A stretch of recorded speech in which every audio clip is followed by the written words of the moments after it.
And I'm back with more pros and cons for Harley Quinn, the series. Gonna be talking about episode 10 from season 1. And this episode was pretty good. It was a pretty good episode. I liked it a lot. But unfortunately, it starts off with the con. But the good thing is that the con didn't happen until 5 minutes, like 5, 6, maybe 8 minutes in. Yeah, anyway, the con is that Harley is having a problem with her dad breaking every promise. Like, she literally just brings it up. Like, apparently, it was a whole scene where it was her and her dad, and he got her to basically take a dive, well, lose a championship for her gymnastics, and it was kind of a shitty thing to fucking do. I don't know why you would be betting on your daughter's gymnastics championships. That's just fucking, that's some sleazy ass fucking shit right there. But yeah, she was talking to her mother, and she was like, her dad got out of jail, and then they got back together, and she was like, but why he broke every promise he's ever made? And it's like, you do realize you've been breaking promises left and right. You do realize this, right? You can't be mad at him for breaking promises when you yourself are breaking promises. And you do it effortlessly, and you don't even realize it. She doesn't even realize that she be breaking promises. But this time she realized she broke her promises, and she feels bad about it. But it still doesn't change the fact that you break promises too. You can't be that mad at him. Now, next is a pro. It is Frank. Quite honestly, the best characters throughout this entire fucking series will always be Kite Man and Frank. It's just hands down. It's just both of them are just amazing. And Frank is smoking weed. The fact that a plant is getting high off of smoking another plant is fucking amazing.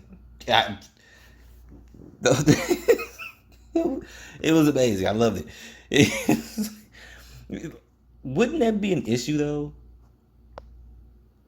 Like, Harley just hates people, humans harming plants, but yet Frank will easily harm a plant, no problem.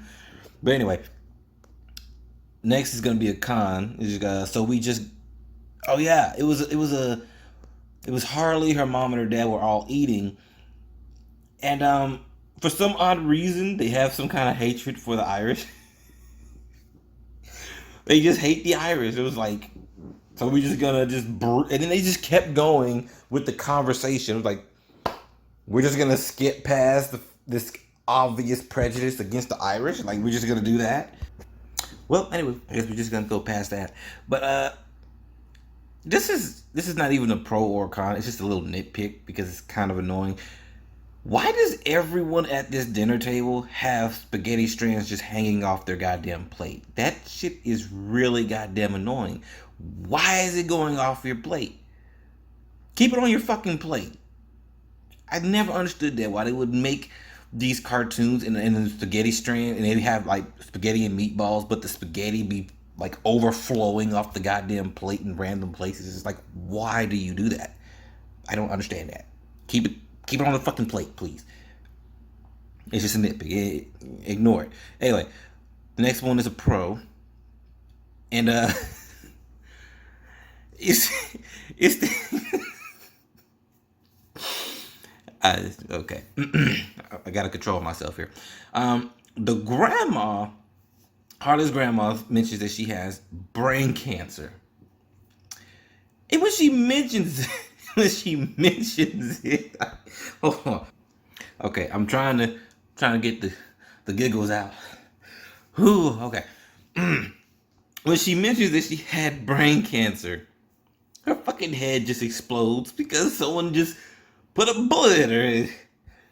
It was just, the timing was so beautiful. And then to make it worse is that Harley's dad pops up like Jesus Christ, that is an aggressive form of brain cancers.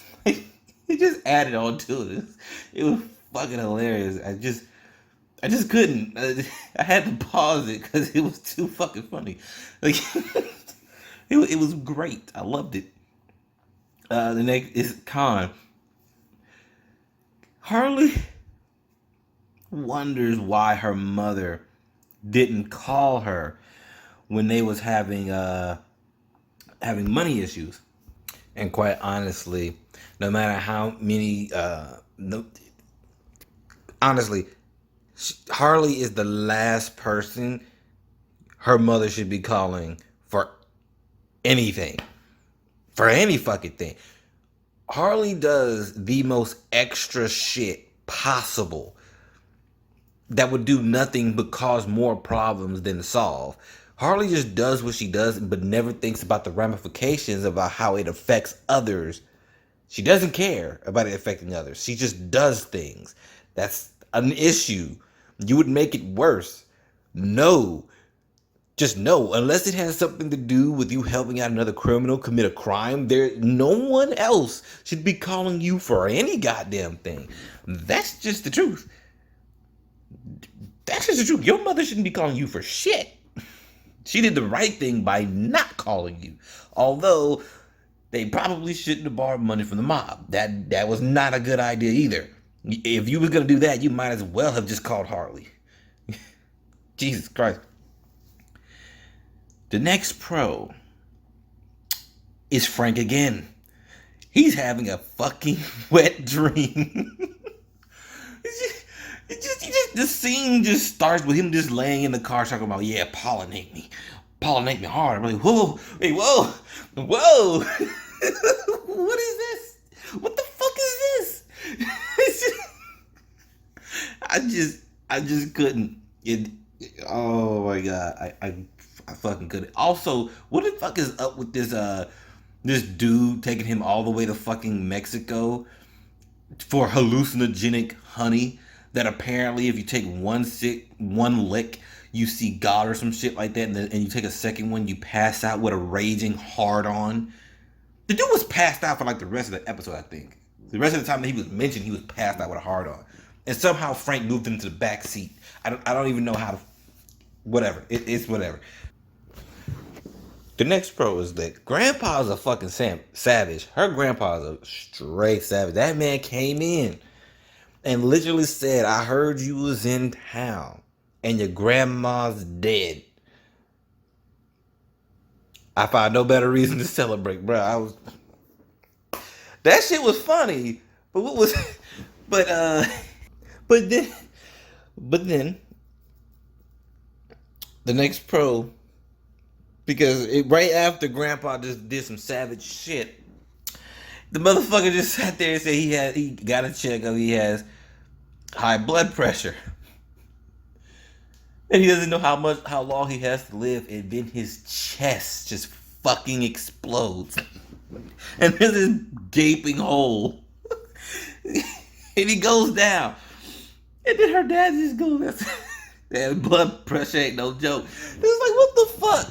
Like, these either I'm realizing that I enjoy old people being murdered in the most ironic fucking ways, or the delivery of these jokes about these old people dying are fucking perfect.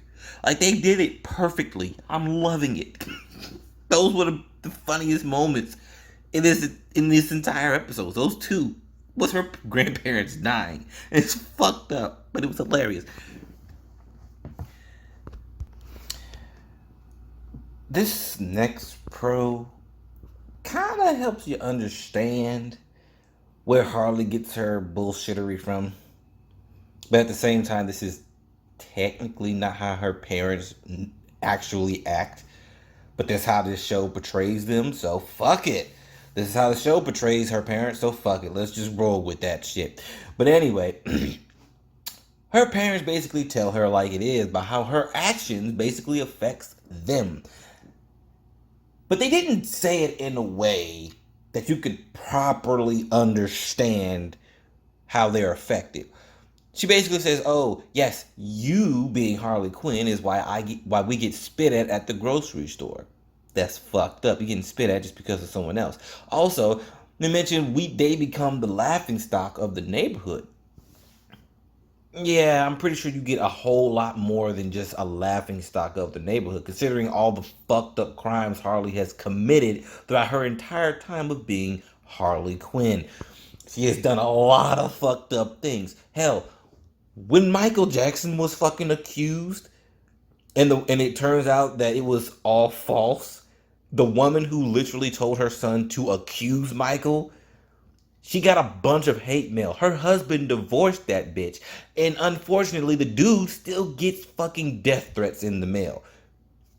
But it's been a long time since I heard about that. So I don't know. Maybe the death threats stopped. But just because just because he had some kind of relation to this bitch, even though he divorced her and moved away from her, he was getting death threats. But this is Harley Quinn, who has murdered a lot of goddamn people.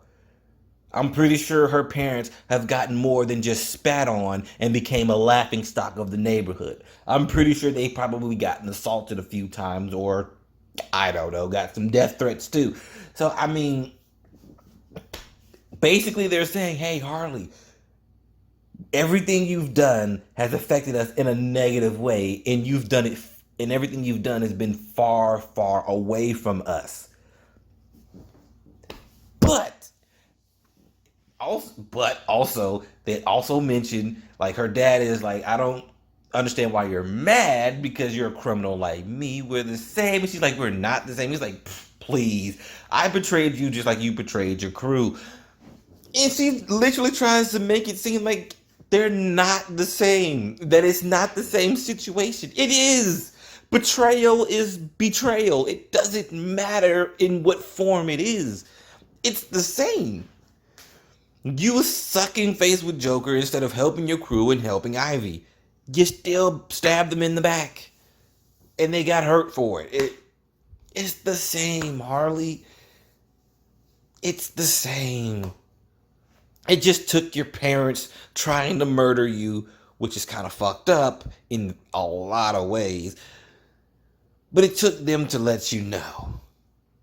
But the way it goes is it's like Harley never has time to actually reflect on what they're saying, and she never gets to accept that what they're saying is true.